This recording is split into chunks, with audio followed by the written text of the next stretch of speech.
Kali ini saya ingin bicara dan berbagi sesuatu kepada teman-teman semua, bagaimana caranya kita mengampuni. Karena terbanyak anak-anak Tuhan bahwa ketika mereka susah untuk mengampuni, apalagi dalam keadaan dan kondisi mereka disakiti, memang tidak mudah untuk kita mengampuni. Apalagi kalau yang disakiti itu hati. Bahkan ada orang yang bilang ke saya, kalau disakiti dalam bentuk fisik itu gampang sekali Pak. Diobati, taruh obat, diperban, selesai. Tapi kalau disakiti masalah hati, itu yang paling susah. Ada banyak orang kemudian mereka tidak bisa mengampuni karena mereka disakiti dan biasanya disakiti berkali-kali. Itu tidak mudah. Siapapun orang yang mengalami sakit hati agak susah untuk mengampuni. Tapi kalau kita tidak mengampuni maka terkadang kita mempersilahkan atau kita membiarkan semua bentuk sakit hati itu menjadi sampah kotor dan busuk yang akibatnya menjadi penyakit dalam hidup kita. Bahkan beberapa dokter mereka berkata bahwa ada banyak sakit penyakit itu dimulai dari karena kepahitan atau sakit hati. Nah, kali ini saya ingin bagikan bagaimana cara kita untuk kita mengampuni. Artinya kita melepaskan semua bentuk sakit hati agar kita merdeka di dalam kehidupan. Karena banyak banget orang tidak merdeka dalam kehidupan karena mereka sakit hati. Hati-hati, sakit hati membuat hidupmu susah untuk diberkati. Nah, kalau kita mau sharing firman Tuhan, saya ingin bacakan ayatnya kepada teman-teman semua, kepada Bapak Ibu semua yang dengar dari podcast kali ini. Suatu kali Yesus berkata kepada murid-muridnya, Alkitab mencatat seperti ini. Ketika Yesus berjumpa dengan murid-muridnya dan kemudian Yesus membagikan tentang bagaimana cara kita mengasihi dan mengampuni. Dalam kitab Matius 5 ayat 39, Alkitab berkata, tetapi aku berkata kepadamu, janganlah kamu melawan orang yang berbuat jahat. Artinya ada orang yang jahat yang kemudian menyakiti kita. Janganlah kamu melawan orang yang berbuat jahat kepadamu, melainkan siapapun yang menampar pipi kananmu. Ini agak susah. Ditampar berarti sakit, artinya disakiti. Siapapun yang menampar pipi kananmu, berilah juga kepadanya pipi kirimu. Ini adalah hal yang sangat susah dilakukan karena terbanyak dari orang-orang mereka agak susah untuk mereka melepaskan pengampunan, padahal mereka lupa tanpa bisa mengampuni maka hidup mereka susah untuk diberkati. Nah, kali ini saya ingin bagikan 3 hal bagaimana cara kita bisa mengampuni. Oke?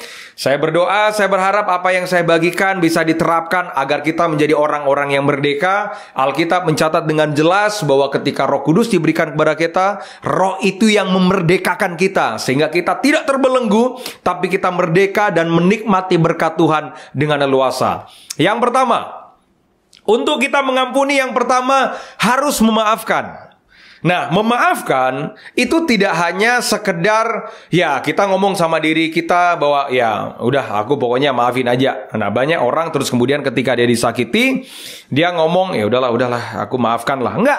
Tapi kalau benar-benar kita disakiti, maka maafkanlah dia dengan cara seperti apa? Dengan cara terkadang agak susah karena ini berkaitan dengan pride kebanggaan kita yang kita tidak mau mengampuni. Apalagi kalau kita ini benar nih, ya kan? Kalau kita benar, ya Pak, kan saya benar Pak. Masa saya harus mengampuni, saya harus yang ngomong? Kalau memang butuh dia dong yang ngomong sama saya. Oh no. Orang yang mengenal Tuhan pasti cara pandang dan hidupnya beda tentang pengampunan. Artinya ketika disakiti, kita harus memaafkan. Jadi jangan menunggu orang yang minta maaf, tapi kitalah yang harus memaafkan lebih dahulu. Dan bukankah itu yang Tuhan buat? Ketika kita berbuat dosa, kita melakukan kesalahan, maka Tuhan mengampuni, memaafkan semua kesalahan kita. Jadi yang pertama, kalau saudara mau hidup dalam pengampunan, yang pertama yang harus dilakukan dalam mengampuni adalah memaafkan. Memaafkan, jangan menunggu, jangan tunggu orang minta maaf, tapi beri inisiatif untuk kita memaafkan lebih dulu. Artinya, kita yang kontak lebih dulu, kita yang telepon lebih dulu. Ini susah, memang. Tapi itulah bedanya kita dengan orang lain. Kalau kita bisa memaafkan karena orang minta maaf, semua orang juga sama. Nah, kita ini anak Tuhan harus beda. Justru ketika orang tidak minta maaf sama kita, tapi kita melepaskan maaf, memaafkan apa yang dia buat, itu yang luar biasa. Artinya, dari mulut jangan hanya diem, tapi maafkan semua kesalahan orang. Yang kedua, melupakan. Ini yang susah, Pak. Maaf, iya sih, lupa enggak? Nah, kita nggak akan ada di dalam pengampunan seutuhnya kalau melupakan saja kita tidak bisa. Pak, gimana bisa melupakan, Pak? Yang dia lakukan menyakiti, Pak. Yang dia lakukan bikin sakit hati, Pak. Kalau kita tidak bisa melupakan, maka peperangan terbesar yang ada di pikiran kita, iblis akan mengkondem kita, iblis akan menuduh kita, sehingga ketika kita tidak bisa melupakan semua bentuk kesalahan dan apa yang dilakukan oleh orang, maka sakit hati itu akan diingatkan terus oleh iblis. Hati-hati, tugas iblis itu biasanya suka mengingatkan kesalahan orang. Hati-hati. Makanya dia suka menuduh, dia udah buat ini, dia udah buat itu. Makanya kenapa ketika seseorang berbalik kepada Tuhan, Alkitab mencatat dengan jelas, dia tidak mengingat-ingat lagi kesalahan kita. Nah, harusnya kita seperti Bapak kita tidak mengingat kesalahan orang. Makanya lupakan apa yang orang buat, agar kita merdeka. Nah, banyak orang sakit hati ketika dia sudah memaafkan. Ya, aku udah maafin. Maafkan saya, Pak, ya, saya kan salah. Ya, aku sudah maafkan. Tapi begitu dia ketemu orang ini, dia ingat lagi. Begitu dia ingat lagi, dia marah lagi. Ingat, kalau kita tidak bisa melupakan, maka kemarahan akan selalu ada di dalam diri kita. Dan itu sangat berbahaya buat kita. Makanya kita harus melupakan. Semua yang orang buat, lupakan saja. Nggak usah diingat. Makanya kenapa orang kadang nggak bisa tidur? Karena dia selalu mengingat-ingat kesalahan apa yang dilakukan oleh orang. Sampai kemudian makan nggak enak. Sampai kemudian tidur nggak nyenyak. Karena dia selalu ingat apa yang orang lain buat atas hidupnya dia. Makanya lupakan. Nah, yang ketiga, Pak, memaafkan sudah. Pak, melupakan sudah. Bu, saya sih sudah maafin. Saya sudah melupakan. Yang ketiga, yang paling susah dan ini yang ingin saya bagikan. Membuktikan kalau kita sudah mengampuni. Ini yang susah. Bener. Maaf sih sudah. Ya, berusaha melupakan sih, Pak. Membuktikan, apa yang harus saya buktikan? Nah, kita harus buktikan bahwa kita sudah mengampuni. Apa tandanya bahwa kita sudah buktikan bahwa kita sudah mengampuni? Salah satunya begini. Kalau kita ketemu dengan orang yang menyakiti kita, misalkan di mall.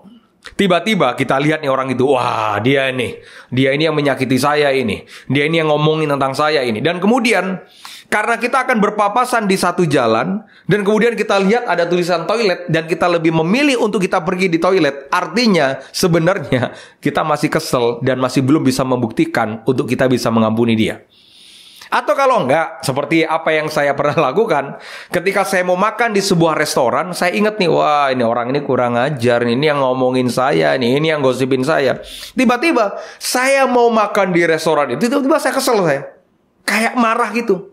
Nah, hari itu tiba-tiba roh Tuhan tegur saya, ingat, kamu sudah mengampuni belum? Kamu udah memaafkan belum? Ya, buktikan. Kalau kita tidak bisa makan satu restoran, bahkan satu meja makan, berarti terkadang dalam diri kita masih menyimpan. Biasa saja. Kalau ketemu di restoran, makanya hari itu sebelum saya masuk di restoran, saya tata hati saya.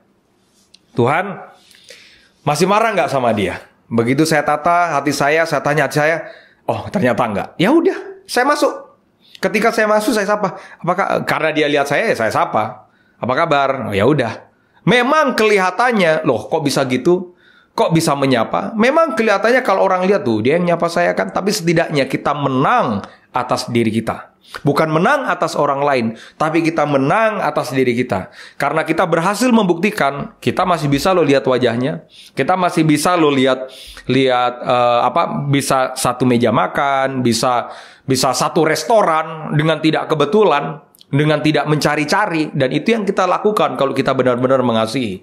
Tapi untuk melakukan, memaafkan, melupakan, membuktikan, itu memang tidak susah. Itu memang tidak mudah. Kenapa? Karena di dalam diri kita selalu ada pride tersendiri yang kita merasa, aku sudah disakiti, aku sudah direndahin, aku sudah digosipkan, aku sudah dipandang sebelah mata. Tapi mari kita belajar. Sampai hari ini pun saya masih belajar bahwa siapapun orang-orang yang pernah menyakiti saya, bahkan saya tetap belajar bagaimana saya mengasihi, mengampuni seutuhnya, agar hidup kita merdeka.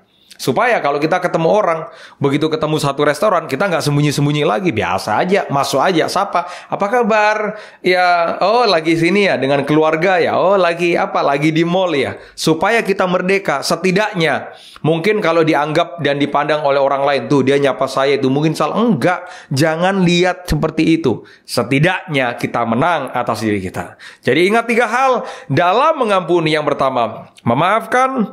Yang kedua, melupakan. Yang ketiga, membuktikan. Kalau kita bisa buktikan, maka percayalah bahwa kita sudah merdeka atas pengampunan.